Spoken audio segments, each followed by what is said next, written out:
เสนอแนะเตือนใจต่างๆด้วยความเคารพสวัสดีกัลยาณมิตรทุกท่านนะครับความรักมีแน่แท้จริงหรือความหวังใดหรือจึงได้ความจริงสิ่งใดคือจริงแท้แน่นาค้นหาความหมายไว้เพื่อใช้เตือนตนโครงโลกนิตบทนี้มีความหมายคือใช้เพื่อเตือนตนแล้วก็ถ้าหากว่าเราไม่เตือนตนเองเราแล้วเราก็ไปโทษสิ่งต่างๆการเตือนตนนั้นเป็นสิ่งที่ดีมากนะครับเพราะว่านอกจากจะเป็นการปรับระดับหรือว่าอัปเกรดตัวเองให้ขึ้นไปสู่อีกระดับหนึ่งนะมันเป็นเรื่องที่น่าทำแล้วก็คนที่ทำก็ทำสำเร็จมาแล้ววันนี้อดไม่ได้ที่จะต้องพูดถึงความสำเร็จนะครับความสำเร็จนั้นทุกคนปรารถนาแล้วก็ตั้งความหวังไว้ต่างๆนานาบางทีก็เป็นข้อคิดสะกิดใจหรือว่าเป็นปรัชญาประจำชีวิตอย่างที่เราเคยเห็นนะครับเวลาเขาทำบอร์ดผู้บริหารหรือว่าตามวัดวาต่างๆถ้าเขาทำบอร์ดก็จะมีคำปรัชญาคำปรัชญาก็คือเป็นสิ่งที่ตัวเองยึดถือบางท่านก็ใส่ภาษาบาลีเข้าไปด้วยแล้วก็แปลบางท่านก็เป็นคำโดดๆเป็นไม่ต้องมีภาษาบาลีแต่ก็ก็เขียนไปเพื่อให้เป็นการเตือนตนความจริงแล้วปรัชญาไม่ใช่มีเพียงแค่นั้นนะครับมันมีอีกระยะการเดินทางของเราเนี่ยไม่ว่าจะสั้นหรือว่าจะยาวเราก็มีปรัชญากันทั้งนั้นปรัชญาสำคัญชะไหนสำคัญอยู่ทีเดียวนะครับเพราะว่าถ้าเราไม่มีปรัชญาหรือว่าแนวทางหรือว่าอะไรที่มันเป็นเครื่องเตือนเราเนี่ยมันก็จะเปะปะมันก็เป๋ไปเป๋มาไม่ไม่ตรงบางทีก็ตั้งเป้าหมายไว้อีกอย่างหนึ่งแต่ก็ไปทำอีกอย่างหนึ่งเป้าหมายที่ตั้งไว้นั้นก็เป็นเป้าหมายเปล่าๆไม่มีอะไรที่ทำตามนั้นก็คือตั้งใจอีกอย่างหนึ่งแต่ไปทำอีกอย่างหนึ่ง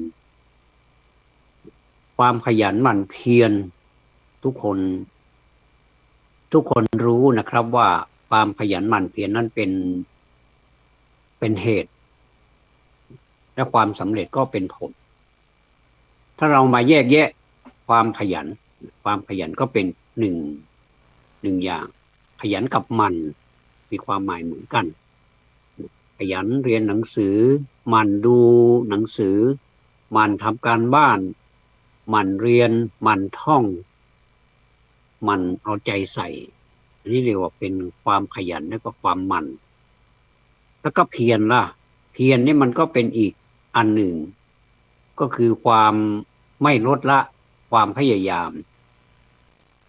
ทีนี้สำนวนไทยนี่มักจะเอามาใช้รวมกันว่าต้องมีความขยันหมั่นเพียรโดยที่ว่าเราก็พูดรวดเดียวไปเลยไม่ได้แยกแยะออกแต่มันเป็นคำที่คล้องจองกันก็เลยหลายท่านก็เข้าใจว่าความขยันหมั่นเพียรเป็นอันเดียวกันความจริงมันก็มาด้วยกันเมื่อมีความขยันแล้วจะต้องมีความเพียรด้วยขยันอย่างเดียวหัวซุกหัวซุนขยันทำอะไรก็ไม่รู้แต่ว่าไม่เคยสำเร็จสักทีอันนี้ก็ขยันไปเรื่อยๆจนกว่าจะ จากโลกนี้ไปก็เห็นมีบุคคลที่ขยันหมั่นเพียรและก็ประสบความสำเร็จความสำเร็จของคนนั้นมันก็ไม่เหมือนกันนะครับบางท่านก็ตั้งเป้าไว้ว่าจะเป็นเศรษฐีไอ้ตั้งเป้าเป็นเศรษฐีนี่ก็มีคนตั้งเป้าเยอะแล้วก็มีความหวังอยู่ณปลายอุโมงค์มีแสงริบหรี่อยู่ปลายอุโมงค์ก็พากันเดินไปแต่เดินไปก็ยิ่งเดินไปก็ยิ่งอุโมงค์แล้วก็ยาวไปแสงนั้นก็รู้สึกมันก็ยังท้าทายริบหรี่อยู่ปลายอุโมงค์โน่นเราก็พากันเดินไปเดินบ้างวิ่งบ้างวิ่งเหาะเดินเหาะวิ่งเร็วบ้างวิ่งแบบมินิมาราธอนบ้างอะไรก็ว่ากันไปช้าๆแต่ก็ความมุ่งหมายก็อยู่ที่ปลายอุโมงค์เพราะมันมีแสงอยู่ตรงนั้นไม่ทราบว่าใครเป็นผู้คิดค้นคำนี้ขึ้นมาว่าความสำเร็จ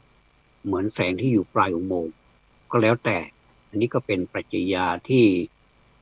เราสามารถจะเป็นเจ้าของหรือว่าใครก็ได้คิดได้แล้วก็ต้องทำด้วยถ้าไม่ทำก็ได้แต่คิดคนเราเดี๋ยวนี้แปลกส่วนมากก็จะคิดแล้วก็พูดเป็นคิดแล้วก็พูดแล้วแต่ไม่ทำอันนี้เป็นปัญหาของมนุษย์นะครับถ้าหากว่าคิดแล้วก็พูดพูดแล้วก็ทำให้อย่างนี้เนี่ยก็ยังมีความหวังว่าจะสำเร็จอยู่แต่ว่าถ้าคิดไว้บางทีคิดแล้วก็ไม่พูดอะไรเลยคิดอยู่ในใจคิดแล้วคิดอีกคิดจนปวดจนป่วนศีรษะไปหมดไมเกรนขึ้นความดันขึ้นเบาหวานขึ้นโรคภัยไข้เจ็บก็ตามมาโรคหัวใจก็ขึ้นความเครียดก็มีมากอันนี้ก็เป็นคิดจนล้นเหมือนน้ำปริ่มมาฝั่งหรือว่าน้ำร้อนฝั่งเป็นฝายน้ำร้อนอันนั้นก็ยังมีประโยชน์ที่จะนำไปใช้ในเกษตรกรรมอะไรต่างๆนี้ใช้ได้แต่ว่าความคิดของคนถ้ามันร้อนเกินเนี่ยมันคิดมากเกินไปก็กลายเป็นสติแตกฟั่นเฟือนไปเลยก็มีเยอะเลยอันนี้ก็ต้องระวังถ้าไม่ระวังเลยเนี่ยความคิดของเราเนี่ยมันคิดไปเรื่อยสเปสปาไปเรื่อยวันเนี่ยคิดร้อยพันเป็นร้อยเป็นพันอย่างบางทีเราก็คิดไปข้างหน้าข้างหลังเราลืมไปแล้วครับพอดีไปเจอเหตุการณ์ที่มันคล้ายๆกันก็เลยอันนี้เราเคยคิดมาแล้วนี่หว่าแล้วทำไมเราต้องคิดอีกก็มันคิดห้ามความคิดก็ไม่ได้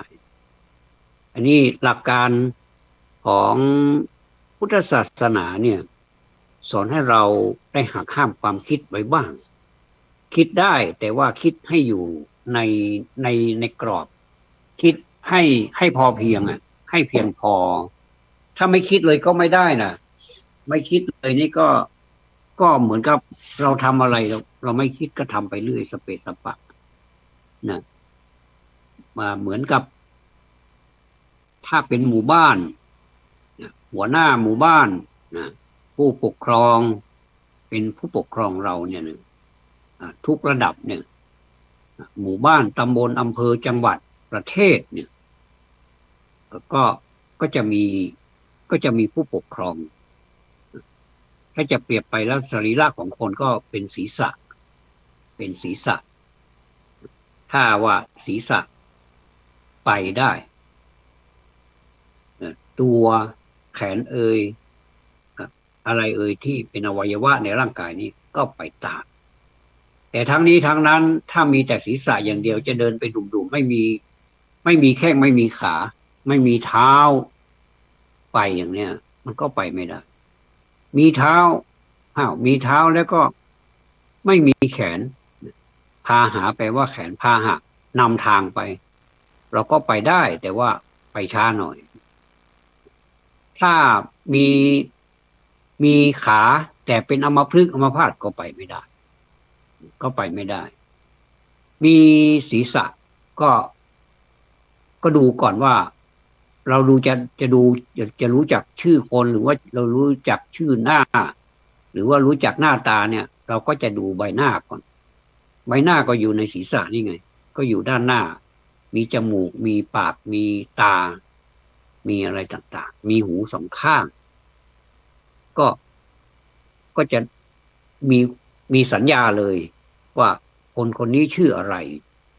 เหมือนเราเป็นครูสอนเนี่ยนะนักเรียนมาเนี่ยนะใหม่ๆเราไม่รู้จักใครสักคนเลยเนี่ยเด็กชายเด็กหญิงอะไรก็ไม่รู้ตื้นลึกหนาบางโซนแค่ไหนหรือว่าดื้อแค่ไหนเราก็ไม่รู้เนี่ยจะดีจะยังไงก็ต้องดูกันไปก่อนอย่างเนี้ยคุณครูก็ต้องศึกษาอุปนิสัยใจคอก่อนว่านิสัยของนักเรียนแต่ละคนเนี่ยเขามีอย่างไรสภาพแวดล้อมในบ้านของเขาเนี่ยเป็นมาอย่างไรต้องทำความเข้าใจนะครูก็ต้องทำความเข้าใจด้วยว่าจะสอนเขาอย่างไรบุคคลคนนี้เด็กหญิงนี่เด็กชายนี่เราจะสอนเขาให้ถูกกับอัธยาศัยเนี่ยเขาเป็นคนอย่างไรก็โอเคโดยรวมแล้วก็สมมุติว่าสอนวิชานี้ก็ให้มันเข้าใจเหมือนกันหมดแต่ว่าคนคนหนึ่งหรือว่าคนสองคนก็ตามที่อยู่ในห้องเนี่ยเขาไม่ชอบวิชานี้เป็นไปได้นะครับเขาไม่ชอบบางคนชอบคณิตศาสตร์ชอบเหลือเกินเข้ากระดูกดำเลยเนี่ยชอบมากบางคนก็ชอบวิทยาศาสตร์บางคนก็ชอบอะไรไม่เหมือนกันเพราะฉะนั้นเราต้องคุณครูผมเชื่อแน่ว่าท่านจะต้องศึกษาอุปนิสัยพอสมควรเพราะว่าต่างคนต่างมาเจอนะไม่รู้จักหรอกแต่นานไปเราก็จะรู้จักอุปนิสัยใจคอรู้จักใบหน้ารู้จักเด็กชายเด็กหญิงรู้จักความประพฤติต่างๆรวมไปถึงความเป็นอยู่ทางบ้านด้วยเราก็รู้ไอ้อย่างนี้เขาเรียกว่าการศึกษาเพื่อรู้และก็สัญญาความจำว่าคนคนนี้ชื่ออะไรมีนามกรว่าอะไรเนี่ยนะเขามีความประพฤติดื้อไหมเป็นคนเป็นคนประเภทไหนอุปนิสัยเป็นอย่างไรเนี่ยวันนี้คุณครูนี้ยอดมากเลยนะแล้วก็ไม่ใช่ว่าปกครองนักเรียนน้อยๆเมื่อไหร่อย่างน้อยที่สุดเนี่ยนะผมว่ามันต้อง10ขึ้นไปแล้วนะชั้นหนึ่งเนี่ย10ขึ้นไปบางชั้นก็20บางชั้นก็เยอะอันนี้ต้องสดุดีคุณครูนะว่าคุณครูนี่เป็นผู้ที่มีความสามารถสูงมากนอกจากจะเป็นคุณครูผู้มีความสามารถในการสอนให้ความรู้นักเรียนแล้วเนี่ยก็ยังมีจิตวิทยาเป็นนักจิตวิทยาด้วยนะท่านเป็นนักจิตวิทยาด้วยแล้วถ้าเรามองเผินๆนึกว่าคุณครูนี่เขามีหน้าที่สอนอย่างเดียวสอนเสร็จเรียบร้อยแล้วเขาก็กลับบ้านแล้วก็ให้นักเรียนทำการบ้านแล้วมาส่งแล้วตรวจและให้คะแนนแค่นั้นไม่ใช่คุณครูนี่มีวิชาจิตวิทยาด้วยแล้วมีเป็นหมอด้วยนะคุณครูนี่ก็เป็นหมอด้วยนะเราพูดถึงคุณครูไหนๆก็พูดแล้วพูดถึงคุณครูคุณครูนี่ก็เป็นหมอด้วยนะเวลานักเรียนไม่สบายคุณครูก็นักเรียนเด็กนะบางทีมันไม่รู้หรอกว่ายานี่มันมีสรรพคุณอะไรอย่างไรมันหมดอายุเมื่อไหร่เป็นยาประเภทไหนแล้วรับประทานเข้าไปแล้วมันจะเป็นผลกระทบต่อร่างกายอย่างไรคุณครูก็ต้องดูให้แล้วก็ดูวันหมดอายุด้วยเกิดถ้ายานะมันยังเป็นยาอยู่นะยาเอชื่อสมมติยาเอเนี่ยมันเป็นยาแก้ไข้แต่มันไม่ใช่ยาแก้ไอครูก็สมมตินะขอโทษนะครับสมมุติว่าครูก็ไปหยิบยาแก้ไอมาโดยที่ว่าไม่ได้ศึกษาฉลากหรือว่าอะไรระบุอยู่ในหน้าซองยาหน้าขวดยาข้างๆนะก็ให้เด็กรับประทานไปมันก็ไม่หายสักทีเลยทำไมมันเป็นอย่างนี้มันเป็นคนละยาเขาเป็นไข้แต่คุณครูเอายาแก้ไอไปให้มันก็ยังใกล้ๆกันอยู่นะแต่ว่ายังไม่ถึงกับไอนะแต่มันแค่เป็นไข้เนื้อรุมเนื้อตัวมันรุมเดี๋ยวร้อนเดี๋ยวหนาวอย่างเนี้ยนะก็มีก็ต้องไปเอายาที่มันถูกต้องละข้อสำคัญที่สุดก็ต้องดูว่าวันผลิตวันหมดอายุอย่างไรถ้าหมดอายุไปนานมากเลยเนี่ยโอ้ ข้ามปีข้ามหลายเดือนอย่างเนี้ยนะยานั้นก็ย่อมที่จะหมดสภาพหรือว่ามีพลานุภาพมีสรรพคุณที่ดีเหลือเกินก็ลดลงมาตามระดับเพราะว่าเขามีอายุของเขานะก็ต้องดูด้วยเนี่ยแสดงว่าคุณครูเป็นหมอด้วยนะเป็นคุณหมอเป็นพยาบาลเป็นคุณหมอเป็นนักจิตวิทยาเป็นผู้สอนและเป็นผู้จัดระเบียบด้วยนะจัดระเบียบสังคมโอ้โหได้หลายตำแหน่งเหลือเกินแต่ว่าเรียกว่าครูคำเดียวนะครูคำเดียวครูคำนี้ก็มีมีค่าคู่ควรต่อบุคลากรทางการศึกษาซึ่งเป็นแม่พิมพ์เนี่ยแม่พิมพ์ของชาติเนี่ยแม่พิมพ์พ่อพิมพ์ของชาติเนี่ยอันนี้พวกเราต้องให้ความสำคัญว่าคุณครูเนี่ยนะเราต้องเคารพท่าน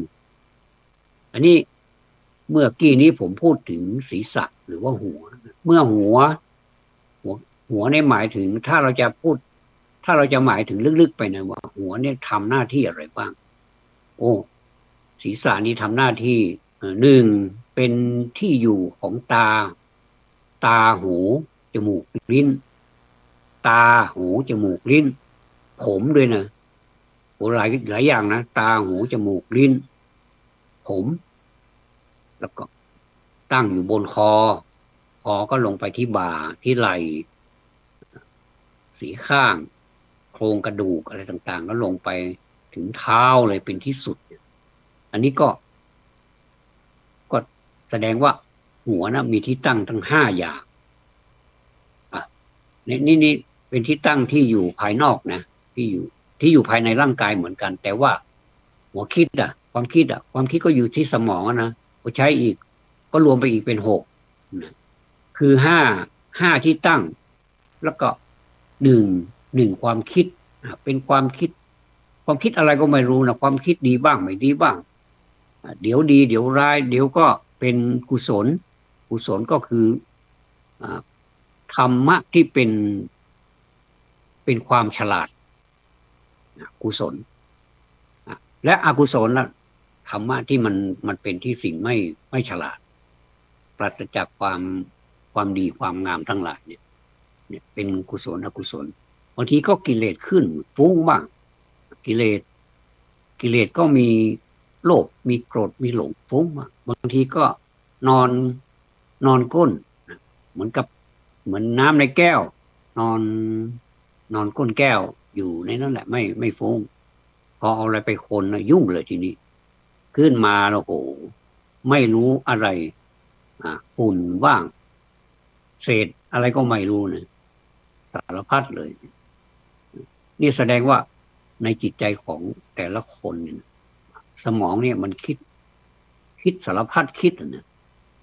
คิดจนแบบปวนไปหมดเลยจนแบบระสำระสายกระสับกระส่ายกระเจิดกระเจิงไม่มีกระชุ่มกระชวยเลยเนี่ยคือคิดแล้วมันก็ทำให้ผู้คิดเนี่ยเกิดความไม่ไม่ไม่ผ่องใสเป็นความหม่นหมองด้วยอำนาจของความคิดของตัวเองเพราะว่าความคิดของตัวเองนี่ก็เป็นความสำคัญระดับหนึ่งและก็เป็นระดับต้นๆเลยอันดับที่ 1ถ้าความคิดมันดีที่เขาเรียกว่าภาษาวิชาการเดี๋ยวนี้ก็เรียกว่าทัศนคติที่มันดีทัศนคติความเป็นผู้ที่มีความเห็นอะไรเห็นดีเห็นงามเอางี้ดีกว่าเห็นดีเห็นงามเห็นชอบเห็นไปตามความเป็นจริงเนี่ยเป็นทัศนคติเราก็ไม่มีปัญหาถ้ามีอย่างนั้นถ้ามีความคิดที่เป็นกุศลเนี่ยทัศนคติดีและถ้าเป็นความคิดที่ไม่ดีนี่ก็ไม่ใช่ทัศนคติที่ดีเดี๋ยวนี้มันมีปนกันไปหมดเลยนะครับมันมีปนไปกันไปจนมั่วไปหมดเลยฝุ่นตลบอบอวนไปหมดเลยไม่รู้ว่าอะไรเป็นอะไรสารพัดเลยความคิดของตนอยากจะทำอย่างนี้อยากจะพูดอยากจะเขียนอย่างนี้ก็เขียนออกมาเขียนลงมาแล้วก็เผยแพร่ไปตามสื่อที่มันทันสมัยเหลือเกินเนี่ยไปทั่วไปหมดเลย อันนี้ต้องมันความคิดของผมมันน่าจะแก้ไขน่าจะมีการเข้มงวดในเรื่องนี้เพราะว่ามันหลายสิ่งหลายอย่างมันก็เป็นเรื่องที่ทำความเดือดร้อนทำความเข้าใจผิดให้กับสังคมด้วยความคิดแบบบทคอลัมน์นิดๆไม่กี่บรรทัดเนี่ยทำให้ผู้คนนี้คิดไปเป็นหมื่นเป็นแสนบรรทัดเป็นหลายหลายหน้ากระดาษเป็นปึกเลยนะความคิดของคนในหน้าเดียวเนี่ยนะหน้าเดียวเนี่ยคอลัมน์เดียวเนี่ยทำให้เป็นหนังสือเป็นเล่มโตๆเลยขยายออกไปเยอะจนทำให้มันเป็นความเดือดร้อนทั้งที่มันไม่น่าเลยเนี่ยมันก็เป็นไปได้ครับทีนี้เมื่อมันเป็นศีรษะเมื่อมันมีหน้าที่อย่างนี้แล้วเนี่ยผมว่าถ้าถามท่านผู้ฟังว่าหนักไหมครับพ่อแม่พี่น้องผมว่าหนักนะท่านก็ว่าหนักเพราะว่าไหนจะต้องรักษาตาของตัวเองนี่ไม่ให้ไปกระทบกระทั่งไม่ให้ไปกระทบโน่นกระทบนี่บางทีทำงานกับไม้กับเหล็กไม่ระมัดระวังก็เหล็กเสียบเข้าในตาเสียไปเลยก็มีจมูกอีกล่ะจมูกเมื่อกี้ยังไม่ได้พูดจมูกเลยจมูกตาหูจมูกลิ้นตาหูจมูกลิ้นแล้วก็อะไรผมที่อยู่บนหัวอันนี้ก็ถือว่าเป็นภาระของหัวแล้วนะเป็นภาระของตานะเป็นภาระของศีรษะเพราะฉะนั้นศีรษะเนี่ยถ้าจะเปรียบไปก็เหมือนกับผู้ปกครองมีอะไรมากมายที่อาศัยอยู่บนศีรษะนอกจากศีรษะแล้วก็จะมีอวัยวะที่รับรู้อวัยวะที่ใช้คิดอวัยวะที่ใช้ดูใช้ฟังใช้ดมใช้พิสูจน์กลิ่นใช้ฟังอันนี้สำคัญนะครับเพราะว่าถ้าเราไม่ให้ความสำคัญกับผู้นำแล้วเนี่ยผมว่าเป็น100 ปีหมู่บ้านนั้นหรือว่าตำบลอำเภอจังหวัดไม่เจริญประเทศรวมนั้นทั้งประเทศด้วยแต่ทางนี้ทางนั้นความคิดของคนนี่อย่างที่ผมว่าคอลัมน์เดียวเนี่ยทำหนังสือได้เป็นปึกเล่มโตๆเลยเนี่ยอย่างนี้มันก็ป่วนนะมันทำให้ป่วนเหมือนกันนะอย่าไปเห็นดีเห็นงามกับความคิดของคนว่าคิดว่าอย่างนี้ผมคิดว่าอย่างนี้ดิฉันคิดว่าอย่างนี้คุณคิดแต่มันถูกหรือเปล่าก็ไม่รู้ต้องยืนอยู่บนพื้นฐานของความถูกต้องความเป็นจริงด้วยนะครับถ้าหากว่ามันไม่เป็นจริงแล้วก็สมมุติว่าเรื่องมันมีนิดเดียวแต่ว่าพยายามดึงให้มันขยายใหญ่โตขึ้นอย่างเงี้ยมันก็ไม่ยุติธรรมนะมันก็ไม่เป็นธรรมกับคนที่เขาถูกว่าถูกกล่าวถึงเนี่ยนะอันนี้ก็ผมว่าอันนี้มันต้องระมัดระวังเป็นพิเศษเลยมากๆเลยเพราะว่าเดี๋ยวนี้อะไรมันก็เร็วเหลือเกินเนี่ยถ้าศีรษะมันไปร่างกายต่างๆมันก็ตามไปด้วยโดยที่ว่าศีรษะก็ไม่ได้ทำงานโดดเดี่ยวเดียวดายโดยที่ว่าศีรษะนี่จะอยู่เฉยๆนี่สมมุติว่าตัดคอนี้แล้วก็ให้ศีรษะเดินไปได้ไหมมันก็ไม่ได้มันก็จะตั้งอยู่อย่างนั้นแหละแล้วมันก็ถ้าตัดคอแล้วมันก็ตายชีวิตก็หาไม่ทุกคนถ้าเสียอะไรไปในบางอย่างในอวัยวะร่างกายของคนเราเนี่ยนะอวัยวะเนี่ยถ้ามันเสียไปนี่ยังไม่เป็นไรอย่างมากก็พิการแค่นั้นเองแต่ว่าถ้าตัดศีรษะล่ะตายไหมตาย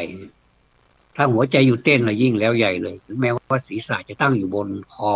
ตั้งอยู่บนบ่าบนไหล่ของเราเนี่ยยังสง่างามเลยก็มีทุกอย่างครบถ้วนหมดเลยเนี่ยแต่ว่าหัวใจอยู่เต้นตายไหมตายเพราะฉะนั้นนี่ทุกวัน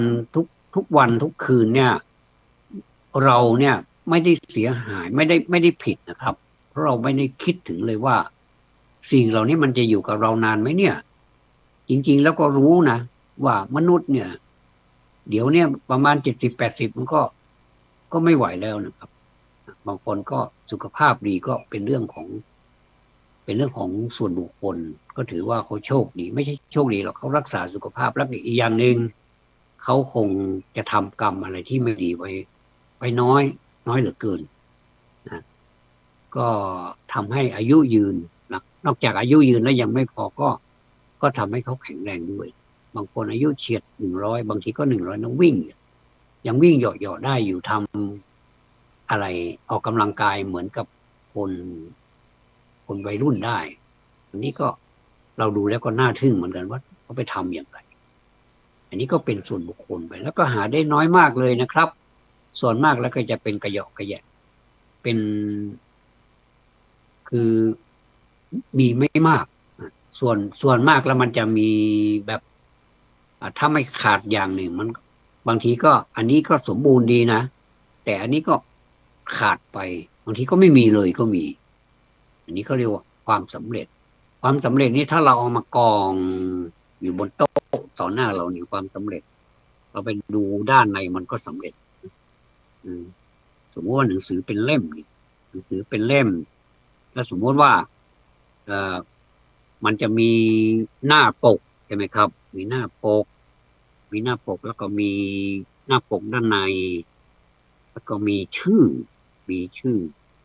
บางหนังสือบางเล่มก็จะใส่ชื่อไปเลยแล้วก็เป็นโครงการผลิตหนังสือสมมติว่าเป็นโครงการผลิตหนังสือธรรมะเพื่อการเจริญสติเนี่ยแล้วก็มีเลข ISBN เนี่ยเป็นหมายเลขต้องเยอะแยะเลยกับพิมพ์ครั้งแรกแล้วก็จำนวนที่พิมพ์ออกแบบรูปเล่มใครภาพปกและภาพประกอบเป็นใครพิสูจน์อักษรเป็นใครติดต่อประสานงานเป็นใครระบุชื่อแล้วก็เจ้าของเนี่ยใครเป็นเจ้าของใครเป็นผู้ต้นคิดสมมติว่ากองทุนนั่นกองทุนนี่แล้วมีชื่อมีที่อยู่มีเบอร์โทรศัพท์แล้วก็พิมพ์ที่บางทีก็เจ้าของกับโรงพิมพ์นี้ก็ที่เดียวกันบางทีก็ต่างที่กันพิมพ์ที่บริษัทอะไรก็ว่าไปแล้วมีเบอร์โทรศัพท์อันนี้เป็นรูปเล่มของหนังสือแล้วก็จะต่อไปก็จะเป็นคำอุทิศ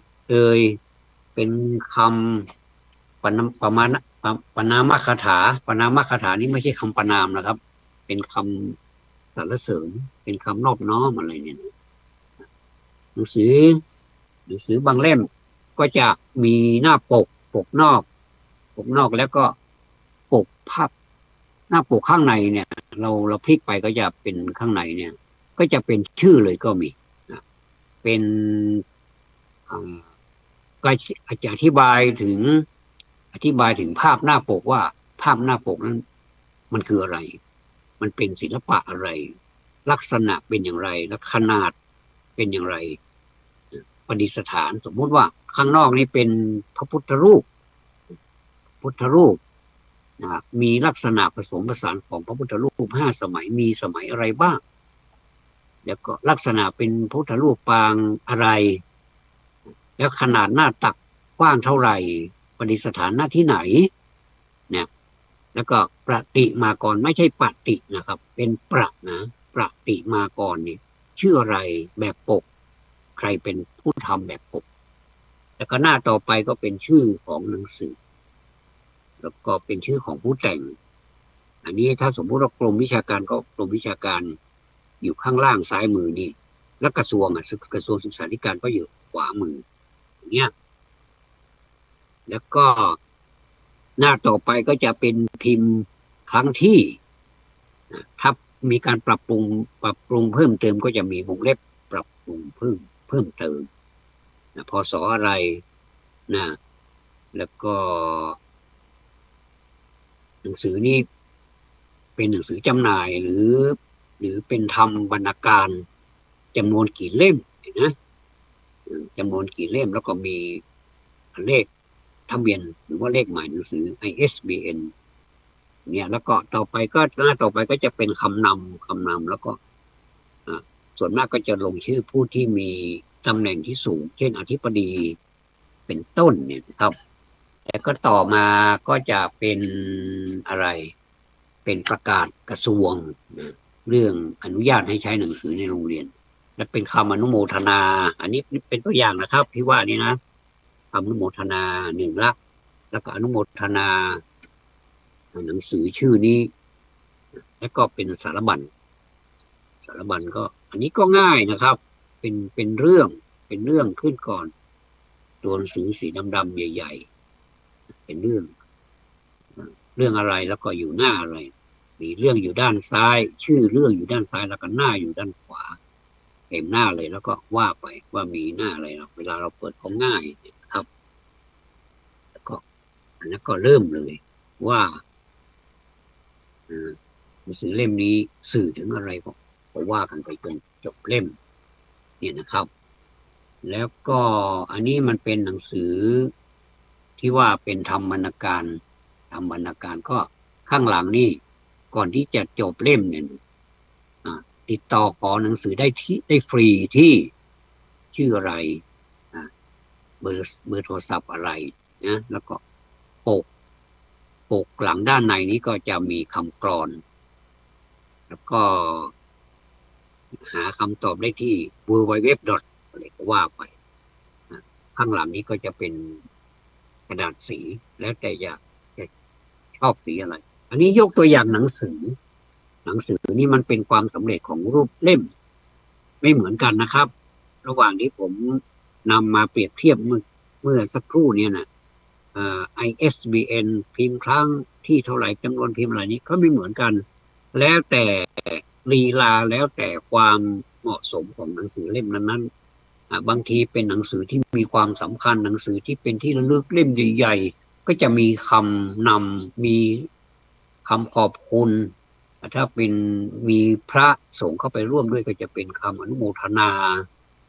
อะไรต่างๆเนี่ยคำสารพัดแล้วก็จะมีภาคผนวก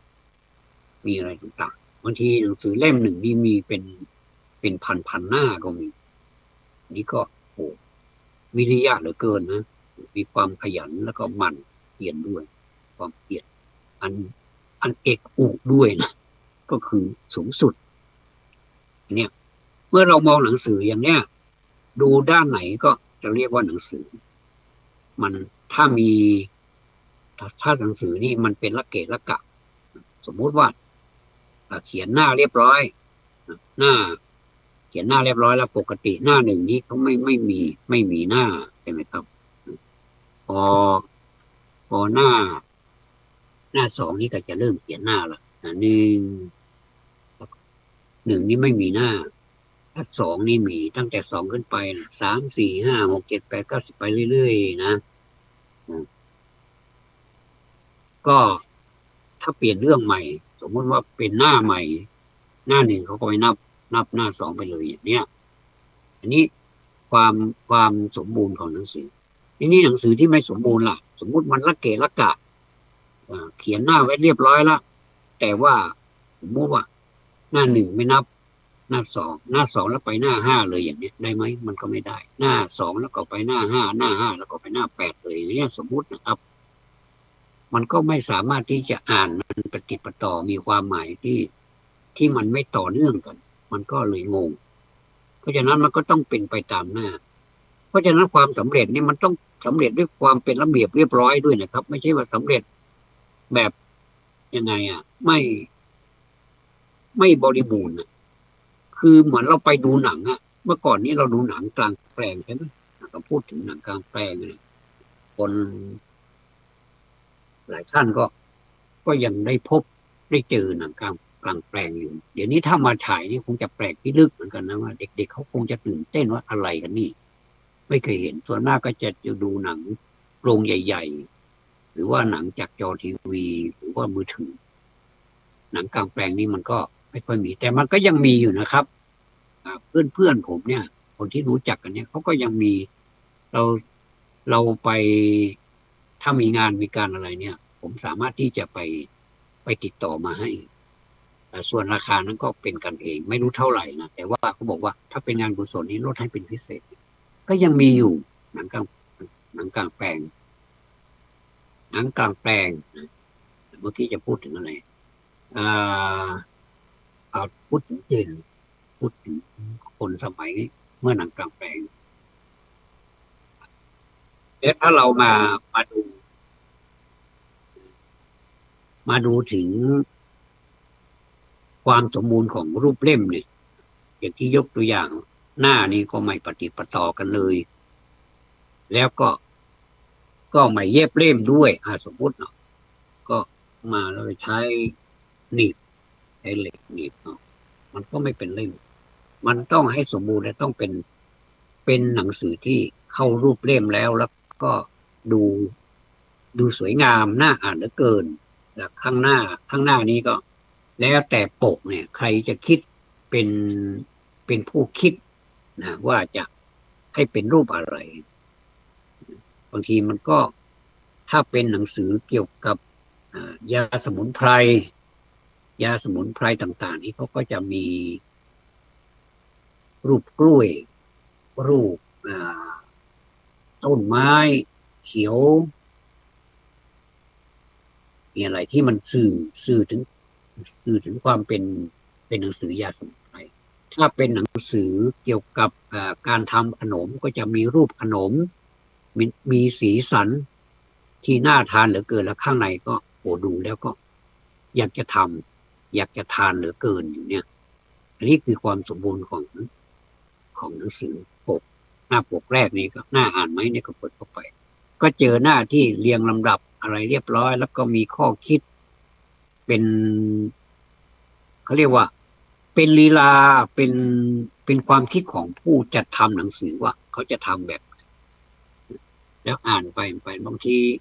หนังสือหลายเล่มเนี่ยนะเราอ่านแล้วมันเพลินนะต้องติดตัวไปตลอดมีกระเป๋าครับยิ่งเป็นหนังสือเล่มเล็กๆเราก็จะเอาใส่กระเป๋าไปบางทีก็จะเป็นแบบเรียกว่าเป็นหนังสือแบบเล่มเท่าฝ่ามือเนี่ยเท่ากระเป๋า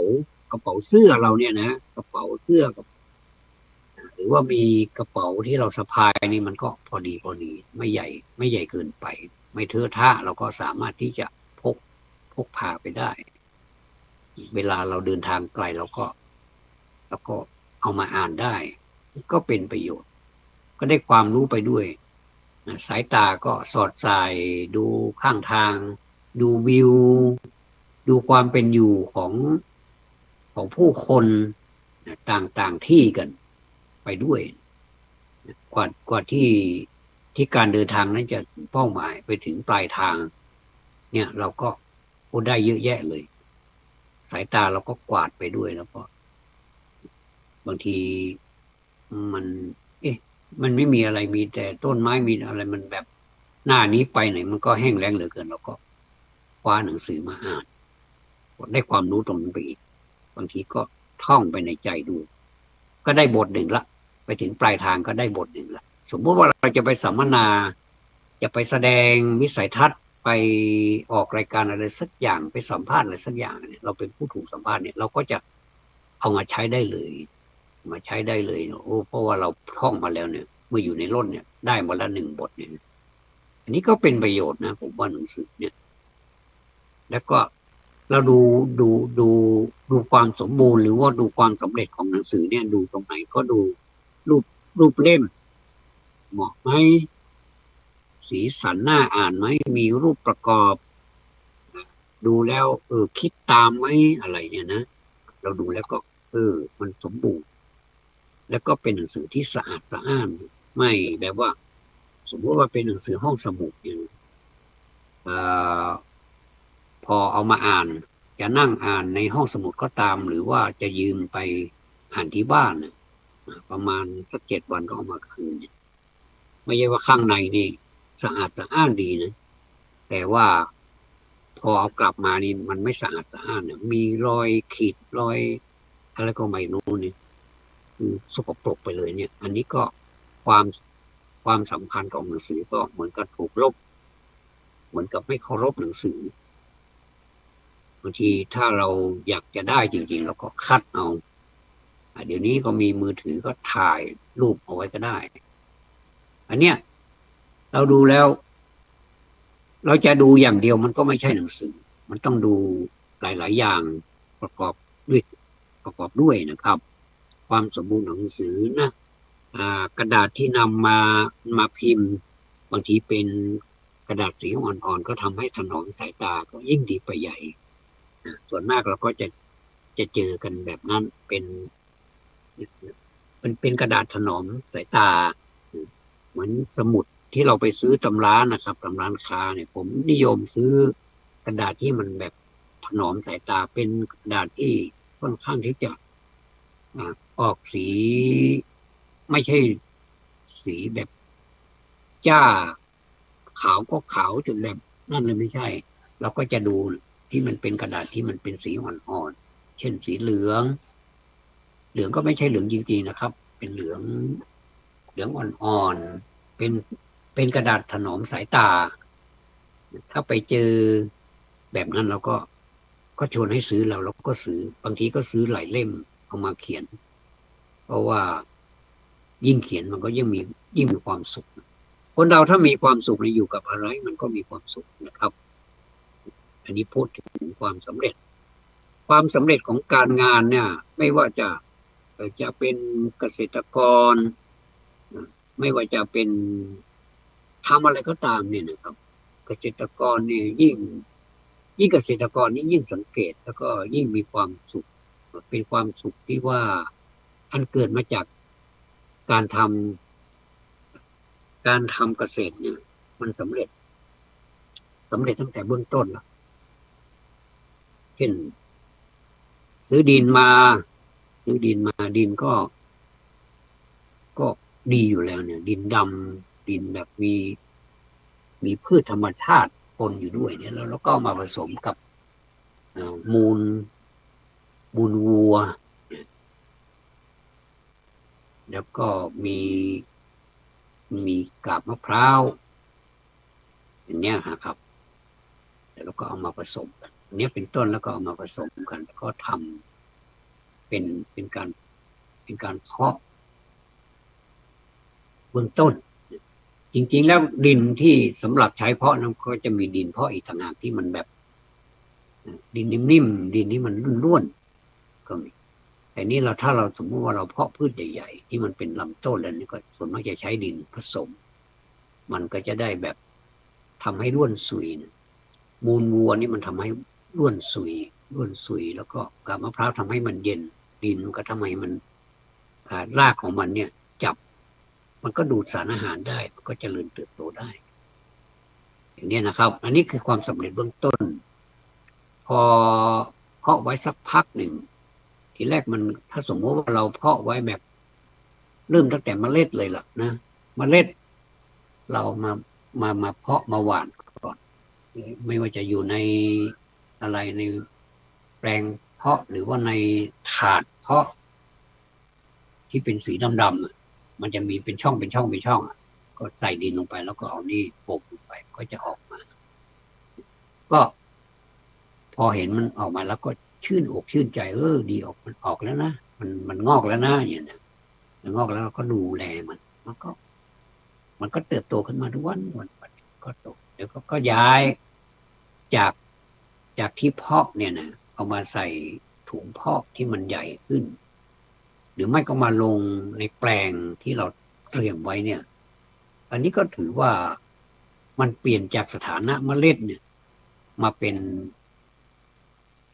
นงอกแล้วมันก็เติบโตมีใบมีอะไรขึ้นมาแล้วผลสุดท้ายมันก็เติบโตขึ้นมาเราก็อ้าวในที่เพาะเล็กๆเนี่ยมันอยู่ไม่ได้แล้วล่ะเพราะว่าตัวมันใหญ่ละมันเจริญเติบโตแล้วเราก็ต้องย้ายไปเอาไปใส่แปลงหรือว่าแล้วแต่ที่ว่ามันก็จะกลายเป็นต้นใหญ่ที่เราต้องการไม่ว่าจะเป็นผักเป็นพืชอะไรก็ตามก็จะเป็นลักษณะคล้ายๆกันนี่แหละครับบางทีก็ปลูกลงไปเลยก็มีอย่างผมปลูกไอ้ตัวยาวฝักปลูกฝักยาวเนี่ยนะก็ ผมก็ใส่ในดินไปเลยมันก็งอกแล้วก็ทีแรกก็ปลูกแบบห่างๆประมาณสักเม็ดหนึ่งนะกะประมาณสักเม็ดหนึ่งนี่ก็รู้สึกว่าเออมันออกมันก็ให้ผลเยอะนะเราก็ไปเก็บทีหนึ่งนี้แล้วก็รู้สึกแล้วก็มีความสุขนะเดี๋ยวเราไปให้คนข้างบ้านคนนั้นบ้างคนนี้บ้างเอาไปใส่กันเทศบ้างก็มีนะเวลาฟังเทศเราไปใส่กันเทศผักกาดก็เหมือนกันตัวฝักยาวก็เหมือนกันเราก็ไม่เน้นที่รายได้ แต่ว่าเราเน้นในด้านความสุขความสบายใจแล้วก็ไปแจกคนเขาก็ไปปรุงอาหารบอกอร่อยดีตัวฝักยาวก็เลยเห็นมันเป็นช่องเป็นแบบประมาณสัก1 เมตรในผมก็ทำเป็นรั้วให้มันเป็นค้างให้มันขึ้นโอ้ทีนี้ออกไม่เว้นแต่ละวันเลยพอเราไปเก็บชุดนี้ละไอ้ที่อยู่ขั้วเดียวกันนะมันก็จะออกจะเป็นแบบ